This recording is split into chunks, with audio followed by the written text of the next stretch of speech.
আজকে এখানে দাঁড়িয়েছি।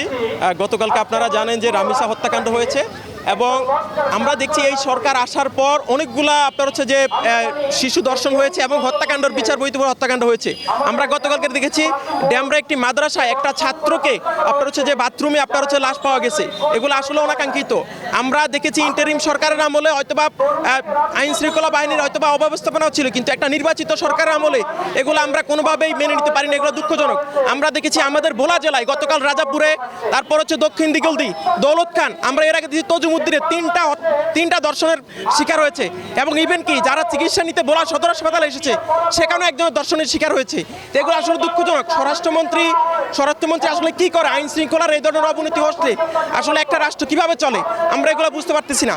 আমরা আমাদের আজকের এই মানববন্ধন থেকে আমরা বলতে চাই, দর্শকের সর্বোচ্চ শাস্তি 90 দিনের ভিতরে কার্যকর করতে হবে। এগুলো থামিয়ে দেন, বিচার করেন, বিচারের আওতায় আপনারা যদি ব্যর্থ হন তাহলে আমি আশা করব আপনারা ছেড়ে দেন, জনগণ বিচার করবে। সারা ভোলা থেকে সারা বাংলাদেশের সমস্ত দর্শনের বিচার এবং হত্যার বিচার জনগণ করবে। ঈদ আসবে, সাথে ক্যাশব্যাকও আসবে। নিজের বা প্রিয়জনের জন্য কেনাকাটায় এবারও নগদ পেমেন্টে পাচ্ছেন দারুণ ক্যাশব্যাক। তাই যাই কিনুন, পেমেন্ট করুন নগদে।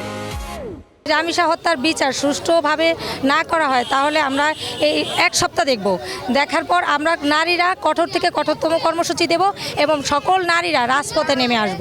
রাবিশ আইন ব্যবস্থার কারণে তাদেরকে হারাতে হয়েছে।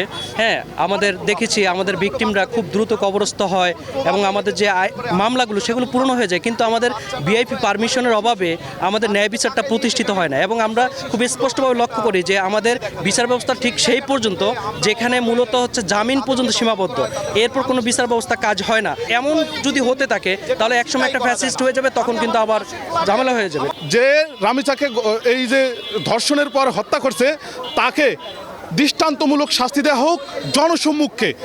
প্রশাসকের দৃষ্টি আকর্ষণ করে এটা বলছি যে আজ পর্যন্ত কোনো ধর্ষকের প্রকাশ্যে মৃত্যুদণ্ড দেয়া হয়নি।